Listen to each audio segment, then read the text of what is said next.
পঞ্চমীতে উপচে পড়ছে ভিড়। গোবরডাঙ্গা সাহাপাড়া নেতাজি বয়েজ ক্লাবে আন্দামানের জারোয়া উপদ্বীপের আদিবাসীদের আদলে তৈরি লৌহমহল। সমগ্র মণ্ডপ সাজানো হয়েছে লোহার জিনিস দিয়ে।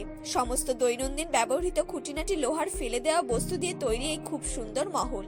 সাহাপাড়া নেতাজি বয়েজ ক্লাব এবারে 13তম বর্ষে পদার্পণ করল। জারোয়া জনগোষ্ঠী হলো ভারতীয় আদিবাসীদের মধ্যে এক গোষ্ঠীর আদিবাসী, যাদের বসবাস আন্দামান দ্বীপপুঞ্জে। তারা মূলত বাইরের সঙ্গে পারস্পরিক ক্রিয়া এড়িয়ে চলে, যেহেতু তাদের সমাজ, সংস্কৃতি এবং ঐতিহ্যের বিবরণ বোধ দুর্বল।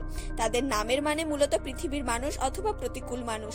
ক্লাবের সদস্য গোপীনাথ সাহা জানান, দেখুন, বর্তমানে আধুনিকতার একটা বাতাবরণ তৈরি হচ্ছে।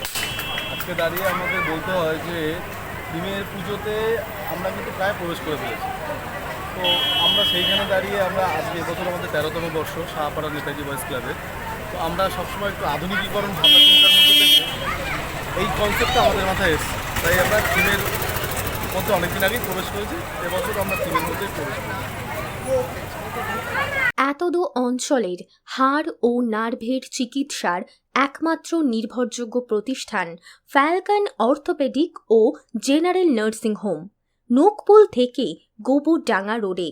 দিবারাত্র বিশেষজ্ঞ চিকিৎসক দ্বারা পরিষেবা পাবেন। স্বাস্থ্যসাথী কার্ডের মাধ্যমেও চিকিৎসা করাতে পারবেন।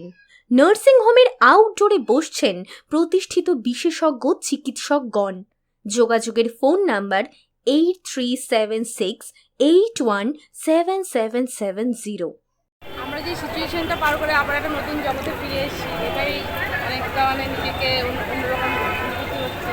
আর পুরোনো জিনিস যেগুলো আমরা ফেলে দেওয়া জিনিস দিয়ে নতুন একটা টিম তৈরি করেছে, এটা কিন্তু ভালোই লাগছে। Thank you. এটা খুবই সুন্দর হয়েছে, যেহেতু ওয়েস্টেজ ম্যাটেরিয়াল করেছে। এগুলো পুরোনো বর্জ্য পদার্থ থেকে ওরা আবার তৈরি করে এরকম একটা প্যান্ডেলের আকারে দেবে, সেটা তো খাবার বাইরে। ভীষণ সুন্দর হয়েছে। প্রত্যেকটা ওয়েস্টেজ ম্যাটেরিয়াল দেখে বোঝাই যাচ্ছে না, কারণ প্রত্যেকটা ম্যাটেরিয়ালই এত সুন্দর করে তৈরি করা হয়েছে। দুর্গাপুজোর মণ্ডপে অলমার্ডে ওরা তৈরি।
নিউজ ব্যুরো, নজরে বাংলা।